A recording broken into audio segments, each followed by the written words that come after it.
In the beginning, before the written word, Africa spoke, and the world listened. The continent's voice echoed through time, carried on the winds of oral tradition, shaping cultures and civilizations far beyond its shores. Part 1. What is African storytelling?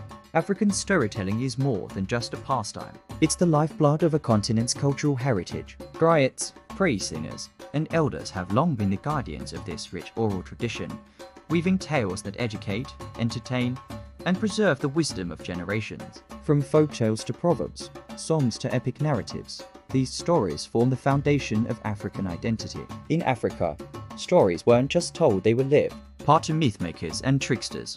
At the heart of this storytelling tradition lie the mythmakers and tricksters, characters that have captured imaginations for centuries. Anansi the spider, a figure of arcane folklore, spun webs of wisdom that continue to entangle listeners in their clever designs. The Sundiata epic, chronicling the rise of the Mali Empire, walked the path of destiny, inspiring generations to embrace their own heroic journeys. Yoruba Orisha tales, animal fables, and legends of ancient kingdoms all contribute to the tapestry of African mythology, each thread a story unto itself. Part 3. Proverbs, Africa's literary DNA.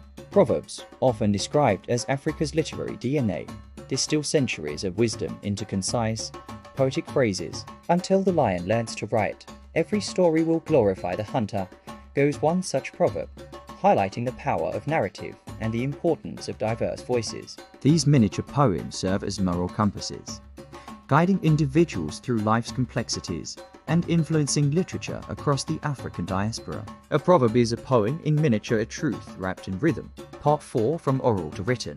The literary transition.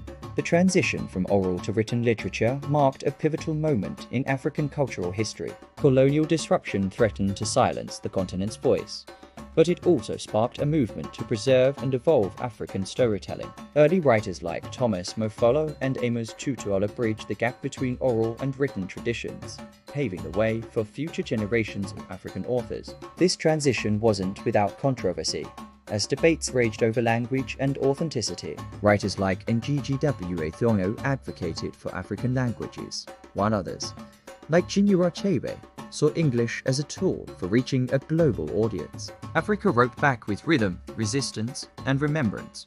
Part 5. Chinua Achebe and the Literary Revolution. Chinua Achebe's Things Fall Apart, published in 1958, ignited a literary revolution. This seminal work presented a counter-narrative to colonial literature, offering a nuanced, authentic portrayal of African life and challenging Western stereotypes. Achebe's impact reverberated far beyond the continent, reshaping global perceptions of Africa and its people. Achebe didn't just write a novel, he rewrote the world's view of Africa. Part 6. Soyinka, Ngigi, and the Rise of African Voices. The rise of African voices in global literature continued with writers like Soyinka and Ngigi Wa. Soyinka's Nobel Prize in 1986 marked a watershed moment, affirming the power and significance of African literature on the world stage. Ng's Decolonizing the Mind challenged the very foundations of literary production in Africa, advocating for a return to indigenous languages. These authors and their contemporaries wielded literature as a weapon of resistance against cultural imperialism. Their pens were spears, their pages battlegrounds. Part 7. Women who wrote the future. African women writers have been instrumental in shaping the continent's literary landscape, telling truths that had long been silenced. Authors like Buchi Emakita, Mariama B., and Chimamanda Ngozi Adichie have explored feminist themes and offered searing critiques of cultural norms. Their works bridge the gap between tradition and modernity, connecting Africa to its diaspora and challenging readers to confront uncomfortable realities. African women didn't just tell stories, they told truths. Part 8. Global influence and Afrofuturism. The influence of African storytelling extends far beyond the continent's borders, shaping global literature and popular culture. Myths and folk tales from Africa have found new life in works of fantasy and science fiction, while Afrofuturism, championed by writers like Nnedi Okorafor and Toki Anabuchi, reimagines African traditions in futuristic settings. From literature to film, African narratives are now shaping galaxies, timelines, and futures, offering fresh perspectives on age-old themes. Part 9. Conclusion and reclaiming the story as we look to the future. It's clear that Africa's stories are not lost, they're waiting to be rediscovered. retold, and reimagined. The continent's rich storytelling tradition continues to evolve, adapting to new media and reaching new audiences. Africa doesn't just tell stories, it tells the truth about our shared human experience, our struggles, and our triumphs.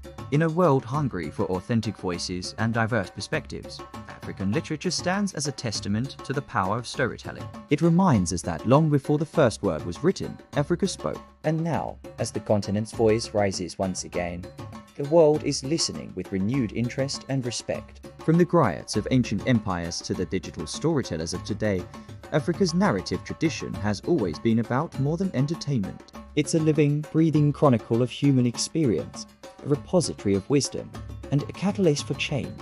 As we celebrate the legacy of African storytelling, we're not just looking back, we're looking forward to the stories yet to be told, the voices yet to be heard. Africa wrote first, and it continues to write chapters of resilience, innovation, and hope. In the grand narrative of human civilization, Africa's story is far from over. It's being written anew every day by voices both old and young, traditional and modern. And as long as there are stories to tell, Africa will speak, and the world will listen.